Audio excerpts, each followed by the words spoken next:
Les nanomatériaux, c'est quoi? Les nanomatériaux sont une nouvelle technologie produite par l'homme dont les retombées positives ou négatives sur la santé doivent être évaluées.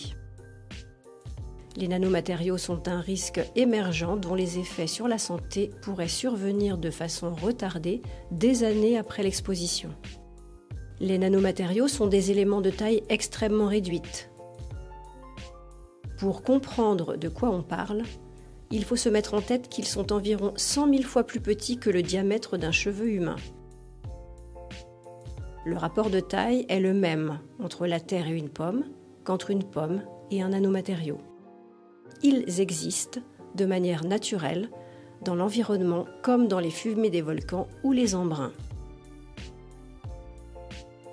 Les nanomatériaux sont aussi produits par l'homme de manière intentionnelle, appelés produits manufacturés ou non intentionnels, comme les particules ultrafines automobiles par exemple.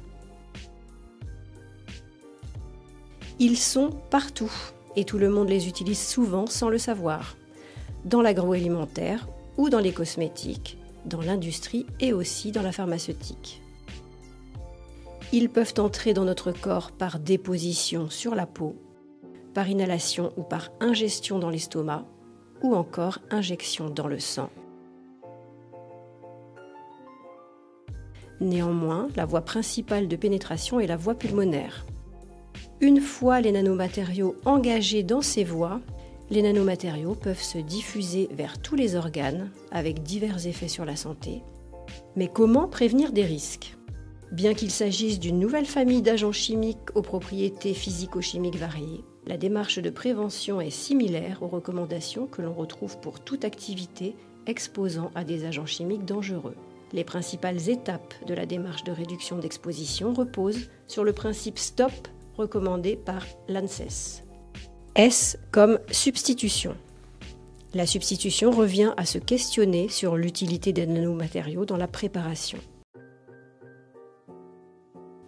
La possibilité d'utiliser une forme non pulvérulente, donc moins émissive, comme des suspensions, des gels ou des pastilles.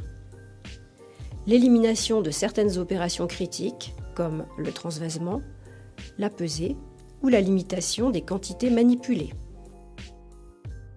T comme technologie. Il s'agit d'obtenir un niveau de poussière aussi faible que possible afin de limiter les expositions. Privilégier les systèmes clos, les procédés mécanisés et les opérations automatisées. Capter les nanomatériaux émis à la source en utilisant des enceintes ventilées ou des sorbonnes, des dispositifs à flux laminaires ou des dispositifs d'aspiration mécanisés, des tables ou des doserets aspirants. Nettoyer les locaux régulièrement, de préférence à humide ou par aspiration, en utilisant des filtres à très haute efficacité. Filtrer l'air avant rejet à l'extérieur des bâtiments, filtre absolu également. O comme organisation. Il s'agit de délimiter, signaler et restreindre la zone de travail aux seuls salariés directement concernés. Collecter et traiter les déchets. Conditionner les déchets dans des sacs étanches, fermés et étiquetés afin de les acheminer vers un centre d'élimination. Séparer les zones de travail des zones de vie et organiser la circulation des personnes et des équipements comme la mise à disposition de douches de la main.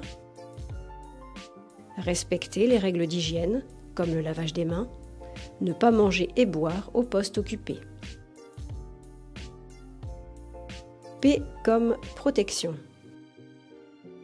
Si les mesures de protection collective s'avèrent insuffisantes, alors utilisez des équipements de protection oculaire, cutanée et respiratoire adaptés. Et enfin, former et informer les salariés exposés sur les risques potentiels. Et voilà, vous en savez un peu plus sur les nanomatériaux. Pour toute question ou action de prévention, pensez à vous rapprocher de votre service de santé au travail.